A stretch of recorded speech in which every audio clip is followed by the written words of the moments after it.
Hello, everyone. Welcome to another Making Shit with Live powered by BNI. This show is going to be a little bit different because we do not actually have a guest. We're going to be talking about how you can network, what the difference between networking is and building a network. And I originally thought, most people don't know how to do this, but you do because you've dated before. And so we're going to relate it to that so that you can get super comfortable with your approach to getting more business through referral. So let's get started.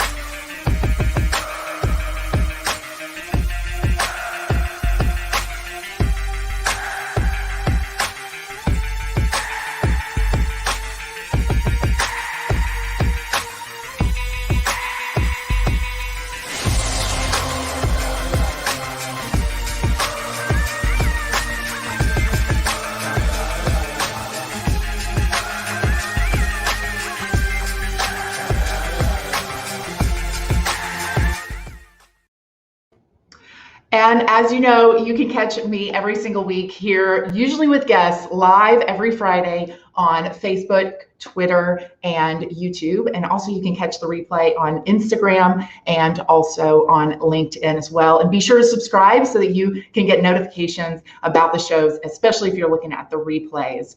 So today we're talking about networking versus building a network. And I think a lot of times people really think that those two things are exactly the same. And we call it the thin line, but the thin line between the two makes the results are dramatically different based on which direction you actually go. So first, let's define what is networking.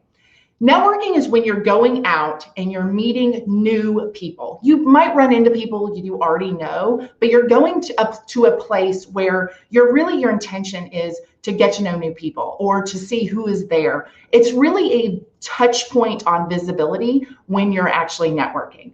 And a lot of times people network to get clients. And we're going to talk more about that in a moment. But most of the time they network to get clients, meaning I'm probably having a sales conversation when I'm actually networking.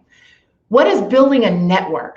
Building a network is meeting people and deciding, do I want to bring these people into my network, build a tighter relationship with them, and ultimately turn into referral partners in the end? Okay, so that's a little bit different, right, than networking for a transaction versus going and building relationships with people so that you can consistently get referrals from that relationship. So why is this important? Well, most of the time people think about networking even when they think about BNI, they think about networking. Oh, I'm going to network. So when they come in, they think, especially a visitor. So picture, if you are a BNI member, what it was like before you knew exactly what BNI is. And also think about this from the person who has never been to a BNI meeting. When they come in and they see open networking, okay, that's our first part of the meeting is open networking. When they see open networking, they think, oh, great opportunity to shake hands, hand out business cards, and talk about my business. Okay, that's instinctually what we think of when we go into a networking event.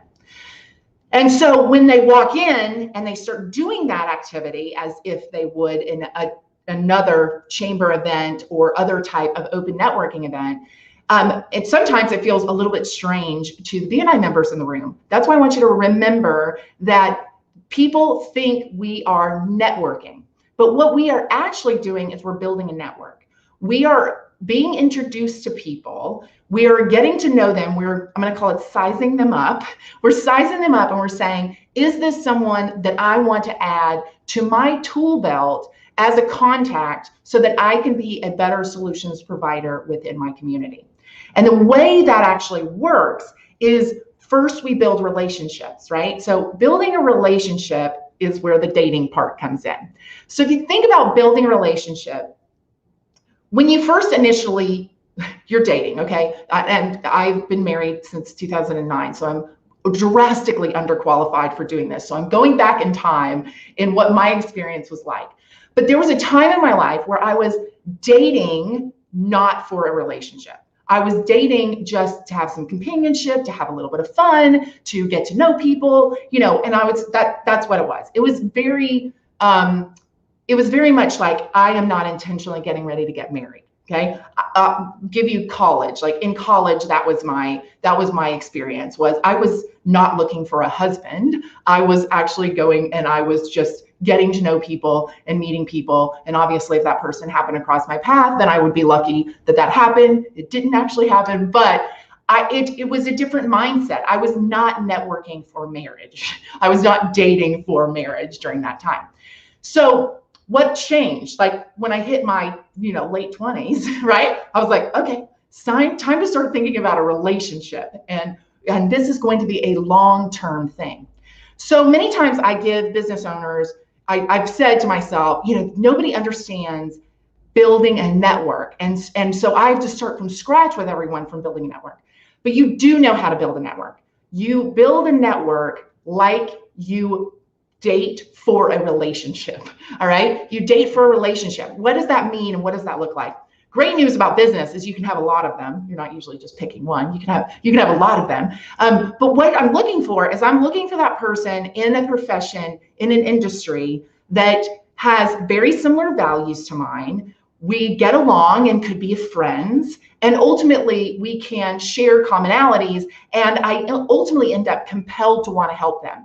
So whenever someone in my life calls me up and says, do you know someone who does HVAC? I can say, yes, absolutely. Here is my person, right? I have that relationship with them and I will always pass my business to them. So it's networking to build that relationship, all right? So that's just kind of the baseline. So how do we know when we are going into a networking event, going in for a transaction versus going in for a relationship? This is what it looks like. If I'm going in for a transaction, and because I'm thinking I might never meet these people, I'm going in thinking all of these people are potential customers to me. And now I need to figure out who in this room needs my product or service as quickly as possible. So I go in, I shake hands, and I start asking questions as if I was prospecting them. Well, how many of you go to a networking event to buy something? No, really. How many of you go to a networking event going, I'm going here to buy something? No one. No one goes to a networking event to buy something. So when you're talking to someone and you're having a sales conversation with them, one, it could potentially be off-putting, but they're also not in a buyer's mindset at all. Okay, so that's what's really, really different. Then the other thing is if you go into that, if you're basically saying yes or no, this person needs my transaction or not, and then you're tossing them aside. But what you don't get when you're networking to build a relationship, you're looking at the person, you're saying, is this someone that I want to continue to have a relationship with, a professional relationship where we could pass referrals back and forth? What that looks like is I want to get to know you and who you are and what your business is so that I know if it aligns with mine and if it's something that I want to carry and go on and move forward with. Okay, very different conversation. It is, why do you do what you do? What's the most important thing when you're working with your clients? What are the things that make you different from your competitors, right? Those are much different questions that I'm going to ask than if I'm buying, right? But those are the kinds of questions that I'm going to pull out. And then I'm going to basically be deciding in my head, do I want to have a follow-up?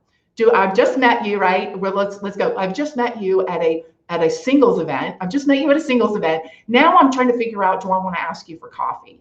Okay. And then if I go, God, this seems like my people, then I would ask that person to coffee. And then we would continue to build a relationship, build trust. And then once I've built trust with them, then probably my subsequent meetings with them would be, how can we strategize to pass business back and forth to one another? All right. So that's the difference between networking and building a network through networking events. Now, here is the brutal facts. Okay. Brutal facts. If I go into the conversation in a sales mode, okay, where I am trying to see if you are a good client for me to sell to, I will never build a relationship with you long term. right? Because that conversation is very transactional. It's very much like, basically, what can you do for me? Are you, and it feels that way, right? And you get to yourself, oh, like, there's no way that well, I wouldn't want to go to coffee with this person. They're so pushy, and they're trying to size me up to see if I'm going to buy something. However, if you approach people with a relational approach where I'm getting to know them and I'm trying to see if I want them to be a referral partner, they might not end up being a referral partner, but they could look at me and say, you know, Megan, I do think I need your product or service. So if I go in transactional, it's very difficult to get to relational. But if I go in relational, it's very easy for it to become a transaction. So what I'm trying to tell you is, it is win-win for you to go into networking events with the idea of, can I build a relationship with this person and ultimately turn them into a referral partner for me? Okay, that is the best way to hedge your bet that something great is going to come out of this. Next thing I want to mention, you never know. You never know who people know. You never know if this person holds the key to your kingdom. You just never know. You might size up a person. I did it yesterday. Walk in, he sit down, we're in open networking. I'm thinking he's not very interested in all of this. Somebody kind of forced him to be here. He's not really interested in being here. And I try and get him engaged and all those kinds of things. I ask him questions, my relational questions, all of those kinds of things. And I feel like, oh my gosh, I am pushing this guy out of his comfort zone easily. And probably that's not comfortable for him as well. And then we do our meeting. And at the very end of it, he said, I'm in. Like, I totally want to do this. I absolutely want to do this. I had no idea. I also have no idea what opportunities lie for me in that room. So how you approach that is very delicately, right? You approach that scenario in terms of, okay, I need to take this slow and I need to get to know them, right? I don't want to scare them off, right? Back to our dating analogy. I don't want to scare them off. I don't want to come on too strong. I don't want to go all the way to, hey, we're gonna be referral partners, right? I don't want to go so far as to be like, you're gonna help me build my business, right? But I'm easing into, we're getting to know each other. We're having coffee, we're having lunch, we're having dinner, and then ultimately it can turn into a tighter relationship.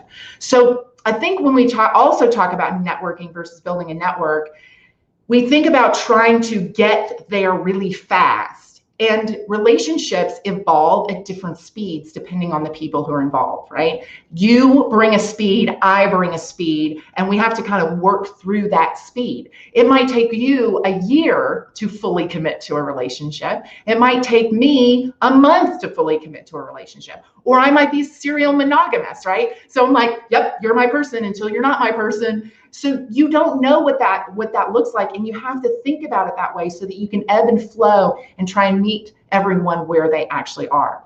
This is all about building relationships. It's all about building relationships. It's all about making sure other people feel comfortable with you and vice versa.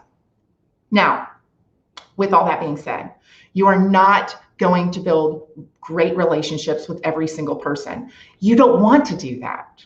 You want to build great relationships with people who really align with your value set and what your business is trying to accomplish. Okay, so when you're building this relationship and you're getting to know people, things like core values is a tremendous litmus test on whether or not that person is going to be a great fit for you as a business partner. It's also going to be, so trying to figure out, is that the right person for you to continue to build that relationship with, to ultimately become your service provider in that particular area? You need to start thinking about, like, are their family values similar to mine? In BNI, using that as an example, historically, we've tried to bring in everybody. Like, let's bring everybody in. Well, also in BNI, we look at retention of people. We look at how many people come in and want to be a part of our community. And my big realization has been, I need to talk like givers. I need to talk to the givers. I need to talk to people who are relational. I need to talk to people who want to build relationships, and relationships are really important. So for some of the BNI members who are listening, I'm thinking about our core values, right? Givers gain, building relationships, positive attitude, like to have some accountability.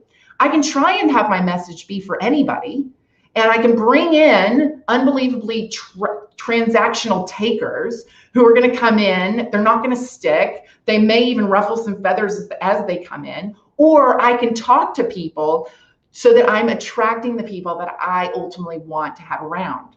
So what that means to you is be authentically you. When you are networking, you need to be authentically you.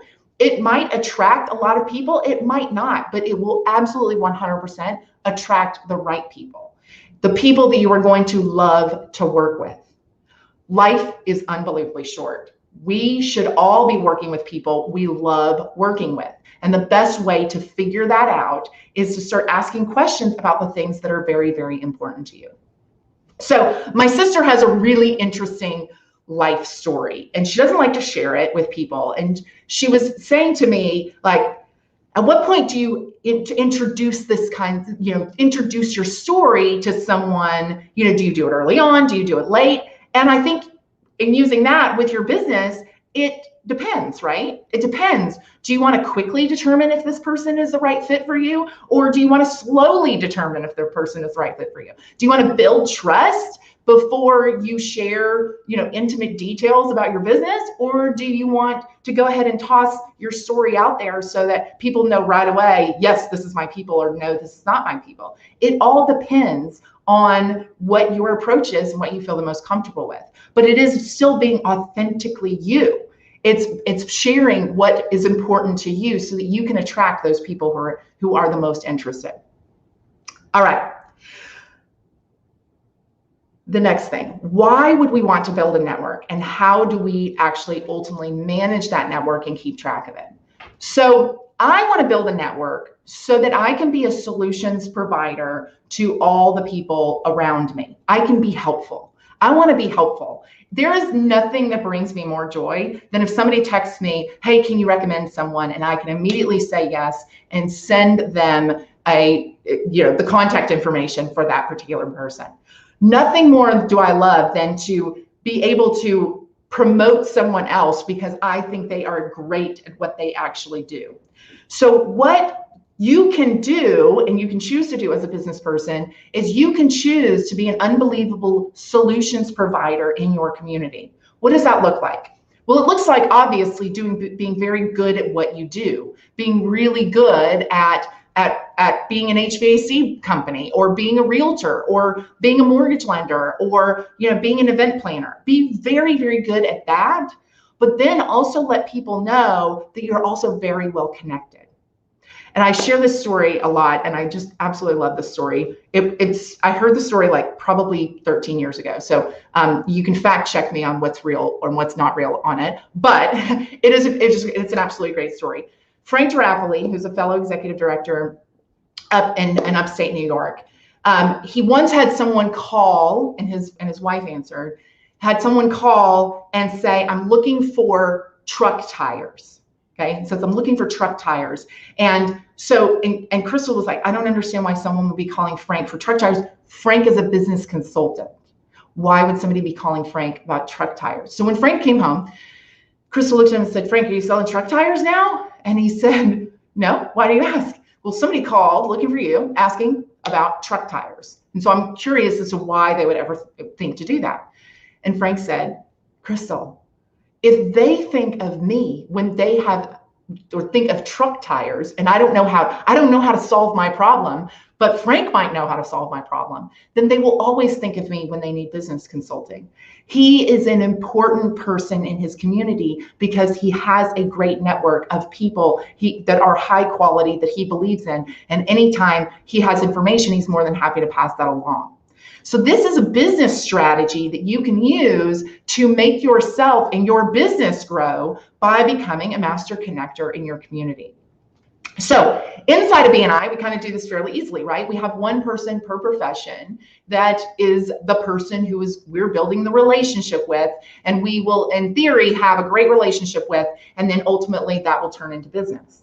And that will also be the person that we recommend every single time one of our clients or one of our family members or one of our friends calls us and says, hey, can you help? So in BNI, that kind of makes sense, right? But what happens if you're not in BNI? Well, what this looks like is Finding a way, LinkedIn is a great way to do it. An Excel spreadsheet is a great way of doing it. But sitting down and saying, who are the people in my network? Just list them. List all of the people that you can think of. Now, a lot of us will go to our Facebook pages and think, it's thousands and thousands of people. More than likely, when you sit down and you start really trying to collect who is in your network, it's going to end up being at about 150. It's going to be about 150 people that are truly in your network that you have some level of friendly banter, friendly relationship with. So get those people on a list and look at that list and then start thinking about it from your own professional perspective and say, who don't I have that could be a huge value to my client? All right. So I use real estate as an example, right? And I might get this a little bit wrong because I do not sell real estate. However, to get a real estate transaction done in Alabama, it's good to have a real estate agent, right? To make sure you're covered. Most of the time you need a mortgage lender. You have to show that you have insurance, so property and casualty insurance. To get insurance, you usually have to have a title search and title insurance potentially, which can also lead to the closing with the title agency or a closing attorney. And then let's go on to the home inspection, right? You get a home inspection done. They usually want you to have your HVAC unit checked out by an HVAC professional. They usually have to have a termite letter in Alabama. We need that for sure. A termite letter.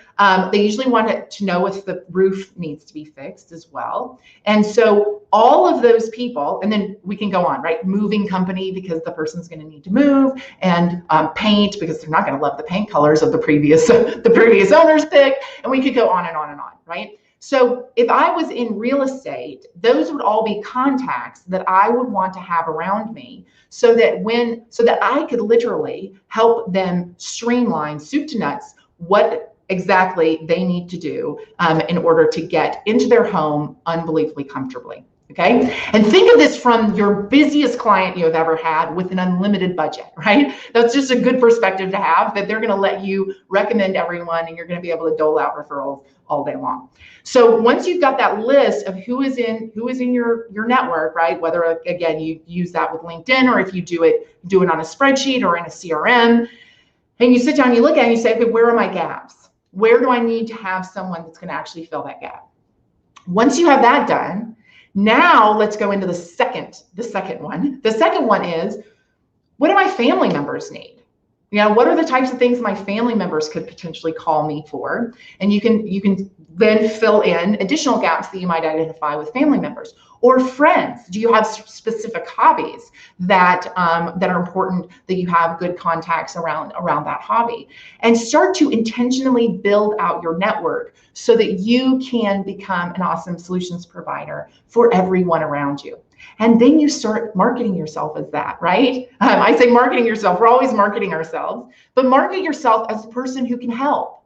I can do 5-minute favors for you. Always contact me if you need anything. I've got a great database of people that I like, know, and trust, and would be more than happy to refer. As you start being known for that, and you start to be able to solve people's problems once or twice, those people will continue to come back to you and back to you and back to you to ask you for additional help, and you will look like a superhero. You'll look at it like a superhero. Another reason why this is really key, especially if you have a long sales cycle, real estate, it used to be 7 years. Don't know if it's still 7 years. We buy a new house every 7 years. I recently heard that you put on a new roof like twice, maybe less than twice in your lifetime as a homeowner. When you start thinking about keeping in touch with repeat clients over a long period of time, this is a great strategy to do that. Better than a newsletter, right? That they might read or they might not read, because you are solving an actual pain point for them on a consistent basis. So also think about that in terms of, if you have a long sales cycle, long time between people doing a reoccurring purchase, that this could be your strategy to keep in touch with people. And you're not just keeping in touch with people in a way that's like, oh, remember me. You're actually providing massive amounts of value. As we become busier and busier, we are going to continue to need to be a resource for people around us to help solve their problems, make their lives easier. The more that we can ultimately set ourselves up to be that person, the more likely we are to then become a great person in our community, unbelievably well known for really solving issues and helping people as much as we can. So let's sum this up, all right? So I'm hoping that I compelled you to think about how you approach networking differently. Approach networking in terms of, I am looking for additional people to build relationships with. And I am going to go into this networking event seeing if I want to ask someone to coffee afterwards, all right? So think about your networking efforts that way. No one wants to buy at a networking event. Don't even try and sell. It might work out, but it also, again, remember, it's very difficult to go from sales to relationship as opposed to relationship to sales. Much easier to go from relationship to sales. So consider that when you're going to your next networking event or you're starting to network. If you are an avid networker, really key that you sit down and you say, who do I really have relationships with? Who are the people that I would recommend if someone asked me about all kinds of different industries that are good for the people that I ultimately know? So sit down and think about, how do I build these relationships? And when you start to feel like, wait a second, this is a huge change in how I'm thinking about what I am doing, I want you to sit back and remember, you know how to do this. You have dated before. You have potentially been in a serious relationship before. You know what worked and what didn't work in those particular scenarios. Just apply that to business and you will be successful at it. And then the other one is you need to continue to reaffirm, I am not going into this event to sell. I'm going into this event to build a relationship.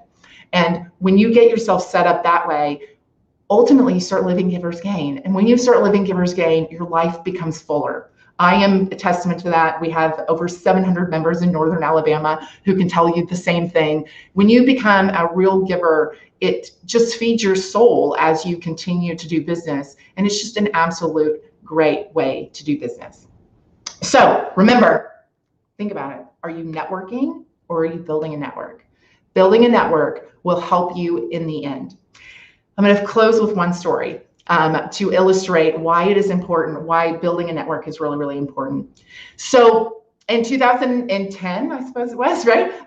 Sean and I decided to start a family. And so when you start a family, like things, your focus starts to really, really shift. After Elin was born, I took about 90 days off and I just, learning to be a new mom. What happened during that time?